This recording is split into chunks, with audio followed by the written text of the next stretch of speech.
স্বাধীনতা ৭৬ বছর পরও দাড়ির জল পান করে জীবন ধারণ করেন বরুলবিঁধা গ্রামবাসী। পুঞ্চা ব্লকের পানিপাথর অঞ্চলের বরুলবিঁধা একটি আদিবাসী অধ্যুষিত গ্রাম। গ্রামে রয়েছে তীব্র জলসংকট। গ্রামে একটি নলকূপ রয়েছে, তাতে পর্যাপ্ত পরিমাণে পানীয় জল পাওয়া যায় না।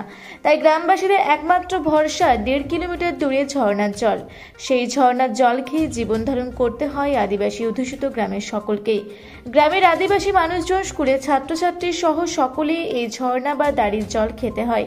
সেই খবর পেয়ে গ্রামে ছুটে যান পুরুলিয়া জেলা বিজেপির সাধারণ সম্পাদিকা ময়না মুর্মু, মানবাজার বিধানসভা বিজেপির কনভেনার বাণীপদ কুম্ভকার, মানবাজার ২ নম্বর মণ্ডল বিজেপির সভাপতি রাজেশ ধীবর সহ বিজেপির অন্যান্য নেতৃত্বরা।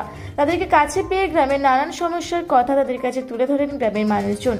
গ্রামবাসীরা জানান, এই গ্রামে ১.৫ কিলোমিটার দূর থেকে আমরা দাড়ির জল নিয়ে আসি খাবারের জন্য। তাছাড়া গ্রামে কোনো সোলার লাইট নেই, টিউবওয়েল অনেক হয়েছিল, সেটিও খারাপ অবস্থায় পড়ে আছে এবং আবাস তালিকাতে অনেকেরই নাম নেই। এভাবে বঞ্চিত রয়েছে গ্রামবাসীরা। গ্রামবাসীদের সমস্ত কথা শুনে বিজেপি নেত্রী ময়না মুর্মু বলেন, এই হয়েছে তৃণমূলের উন্নয়ন। আদিবাসী অধ্যুষিত গ্রামের সাধারণ মানুষ সকলেই বঞ্চিত রয়েছে। এমনকি গ্রামে পানীয় জলের চরম সমস্যা রয়েছে। এখনো ঝর্ণার জল খেয়ে জীবন ধারণ করতে হয় গ্রামবাসীদের। সেই জল পানি বিভিন্ন ধরনের রোগ অসুখের সম্ভাবনা থেকেই যায়। পানিপাথর অঞ্চল তৃণমূল কংগ্রেস সভাপতি অম্বুজ ঘোষ বিজেপি নেতৃত্বে সমস্ত অভিযোগ উড়িয়ে দিয়ে বলেন, গ্রামের অনেকেই আবাস যোজনার বাড়ি পেয়েছে। এছাড়াও গ্রামে ৩টি নলকূপ খনন করা হয়েছে। তবে গ্রামবাসীরা যদি নলকূপের জলের থেকে ঝর্ণার জলকে ভালো মনে করে তাহলে সেটা তাদের ব্যাপার। যদি নলকূপ খারাপ হয়ে থাকে তা পঞ্চায়েতে জানালে নিশ্চয়ই সেটি রিপেয়ারিং করা হবে। পাশাপাশি গ্রামের রাস্তার সমস্যা নিয়েও তিনি বলেন, ওই গ্রামে যাওয়ার জন্য কোনো রাস্তা নেই ঠিকই, ফরেস্ট ল্যান্ডের উপর দিয়েই মানুষকে যাতায়াত করতে হয়। রাস্তা তৈরির উদ্যোগ নেওয়া হয়েছিল, তবে বন দপ্তরের অনুমতি না পাওয়ায় রাস্তাটা সম্ভব হয়নি। বরুলবিঁধা গ্রামে তার দাঁড়ির জল খেয়ে বেঁচে আছে এবং তাদের আবাস প্লাসের নাম নেই বলে তারা অভিযোগ জানালেন এবং সেই সঙ্গে তাদের রাস্তা নেই। সেই কারণে বিজেপির নেত্রীরা ওই গ্রামে পৌঁছেছিলেন এবং সেই বিষয় নিয়ে তারা মুখ খুলেন। আপনি এই বিষয়ে কী বলবেন? প্রথমে বলি, বিজেপির যে নেতা নেত্রী এই তথ্যটা ধরে তুলেছেন, তারা এই জিপি সম্বন্ধের কোনো জ্ঞানেই নেই আমি মনে করি। এইখানে আবাস এখন তো আবাস যোজনা দিদি করেছেন, তখন তো ছিল প্রধানমন্ত্রী আবাস যোজনা বা ইন্দিরা আবাস যোজনা। ওই গ্রামটাতে 10 থেকে 11টা পরিবার, 11টা পরিবারের মধ্যে অবিনাশ টুডু, বাবুনাথ হেমব্রম, বলরাম হেমব্রম, সুখদেব হেমব্রম, উকিল টুডু, প্রহ্লাদ হেমব্রম, মহেশ্বর টুডু, রাকেশ টুডু, জিলাপি হেমব্রম, তারা কিন্তু প্রধানমন্ত্রী আবাস যোজনায় বাড়ি পেয়েছে।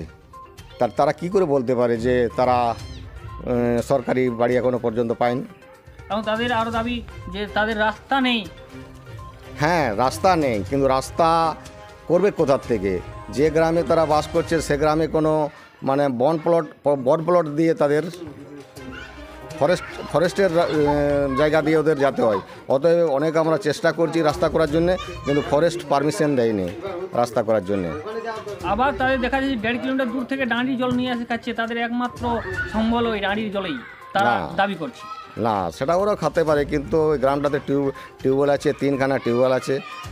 কিছুদিন আগে পঞ্চায়েত থেকে রিপেয়ারিংও করা হয়েছে। এবার ওনারা যদি দাঁড়ির জল মনে করেন যে দাঁড়ির জল আমাদের ভালো, টিউবওয়েল জল খারাপ, তাহলে সেটা ওনাদের ব্যাপার। জানালেন যে সমস্ত টিউবওয়েল আছে সেগুলো ওকেজো অবস্থায় আছে। না, তাহলে অবশ্যই ওরা পঞ্চায়েতে এর আগে যোগাযোগ করে না, যে পঞ্চায়েতকেও জানাতে হবে যে আমাদের টিউবওয়েলকে, যে পঞ্চায়েত সঙ্গে সঙ্গে কিন্তু টিউবওয়েল সারিয়ে দেয়। আপনার নাম? অম্বুজ কুমারপুর। আপনি পানিপাথর অঞ্চলের অঞ্চল সভাপতি। Thank you. আপনারা আজ এই বরুলবিঁধা গ্রামে এসেছেন কি উদ্দেশ্য নিয়ে? আমাদের কাছে খবর আছে এবং আমরা খবর পেয়েছি যে বরুলবিঁধা গ্রাম, পুনুড়া বুথ, এখানে সমস্ত মানুষ সাঁওতাল সম্প্রদায়ের মানুষ, কিন্তু এখানে খুবই শোচনীয় অবস্থা। সমস্ত অধিকার থেকে এরা বঞ্চিত আছে। রাস্তাঘাট বলুন, রাস্তাঘাটের খুবই খারাপ অবস্থা। সমস্ত অধিকার থেকে এরা বঞ্চিত আছে। জল থেকেও এরা বঞ্চিত আছে। জল খুবই এদের শোচনীয় অবস্থা। অনেক দূর থেকে এরা জল নিয়ে আসে, তবে খায়। এবং এখানে যে আবাস যোজনার যে বাড়ি, সেই বাড়িগুলোও এরা পায়নি। সমস্ত অধিকার থেকে এরা বঞ্চিত আছে। যারা পাওয়ার যোগ্য আছে তাদেরকে বাড়ি দিচ্ছে না তৃণমূল সরকার, শুধু টিএমসির দলীয় নেতাদের বারবার বাড়ি পাচ্ছে, অথচ সাধারণ মানুষ বঞ্চিত হয়ে থাকছে। এখানে আমরা দেখলাম রাস্তাঘাটের খুবই অবস্থা, এবং এখানে যে সামনে স্কুল আছে, সেই স্কুলের ছোট ছোট ছেলে মেয়েগুলো অনেক দূর যায় ওখানে জল খেতে এবং থালা বাসন ধুতে। যে মিড ডে মিল খাবার দেওয়া হয়, সেই খাবার খাওয়ার পরে ওখানে ওরা যায়, ওখানে থালা বাসন ধোয় এবং ঝর্ণাতে যায়। এবং এই মহিলাগুলাকে আপনারা দেখতে পাচ্ছেন, এই মহিলাগুলাকেও অত দূর যায় জল আনতে, তবে এরা জল খায়। এখানে যে দুটা নলকূপ ছিল, সেটা অনেক দীর্ঘদিনের নলকূপ, ওটা খারাপ হয়ে গেছে না বললেই চলে। কিন্তু এখানে যে রাস্তাঘাট, সেই রাস্তাঘাটেরও বেহাল অবস্থা। আপনার নাম? আমার নাম ময়না মুর্মু, পুরুলিয়া জেলা বিজেপির সাধারণ সম্পাদিকা।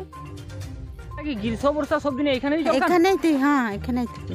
আপনাদের গ্রামে কি টিউবওয়েলের জল পান নাই? না, হ্যাঁ ওই খারাপ হয় বর্ষার দিনে। মানে টিউবওয়েল নেই ওখানে? না। তাহলে আপনারা এখানেই জল খান? হ্যাঁ এখানেই। গোটা গ্রামটা এখানেই? হ্যাঁ হ্যাঁ। কিভাবে জল নিয়ে যান এখান থেকে?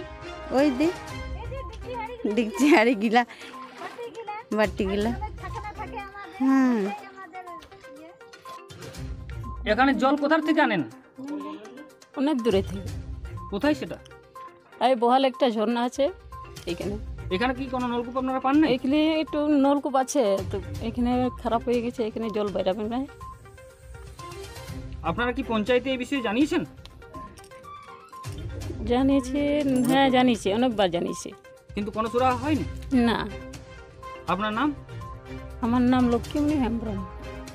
এই ডাঁটারি জল খান? হ্যাঁ ডাড়িটাই এই ডাড়িটা এখন তো জল পাচ্ছি, তারপরে এখন 4 বছর দিন আলে মানে আমাদের লাইন লাগা থাকে এখানে সব লোকের। ওই জন্য মানে আমাদের তো জলের অবস্থা না তো খারাপ। মানে এই গ্রামে কোথাও জল নেই? না, নলকূপ আছে তো নলকূপে বেরায় না জলটা। নলকূপ কি কতদিন আগে গাড়া হয়েছিল? ও বহুত দিন আগে। আর এখন কোন নতুন করে নলকূপ হয় না না? না, নতুন করে হয়নি। আপনারা এই ডাঁড়ির জল খাইয়ে বেঁচে আছেন? হ্যাঁ, এই ডাড়ির জলে খাইয়ে বেঁচে গেছে। কেন্দা থেকে দীপু পরামানিকের রিপোর্ট, রূপসী বাংলা মিডিয়া।